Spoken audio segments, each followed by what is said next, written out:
Here's a story full of Southern charm, or is it loaded with Southern harm?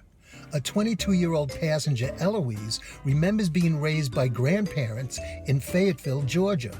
Grandma was a small, slight woman who was very warm and welcoming, and had a tendency to use her Southern charm to get what she wanted.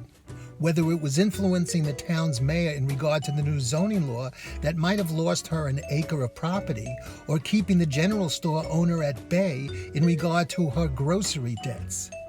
Sometimes she'd use those sweet grandma words here, or a homemade Georgia peach pie there. But she would do whatever she needed to do to get her way. She called it hitting them with the old Southern charm.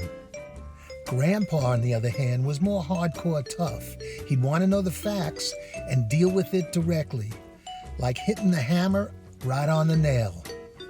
Grandma loved her kids and grandkids too. In fact, she loved anyone that was nice to them. She treated them like family too, including Annabelle, their cat.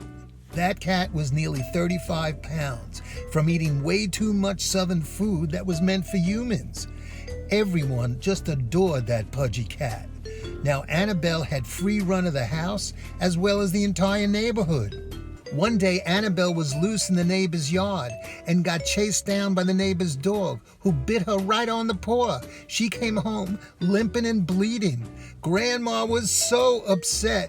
She was crying and cussing. Grandpa heard all the fuss and said he'd have words with the neighbor. But instead of having words, he had a shotgun full of BBs and thought he'd teach the dog a lesson by shooting him in the foot.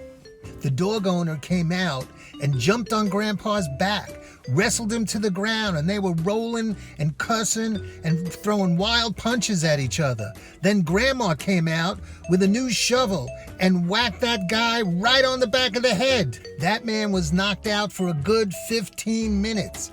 And although someone had already called the police, the thud from that shovel was as loud as the church bell from the First Presbyterian Church of Fayetteville.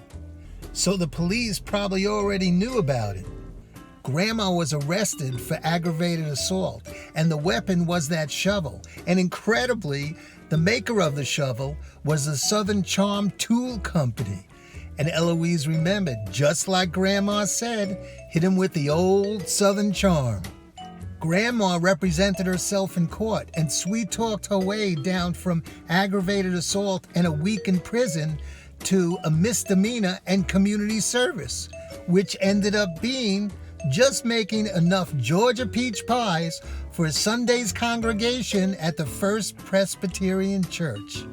So then Elouise said that she learned very young that Southern charm can go a very long way in Fayetteville, Georgia, or beyond. If you like that story, click below and you'll hear a lot more from the Backseat Gutbusters.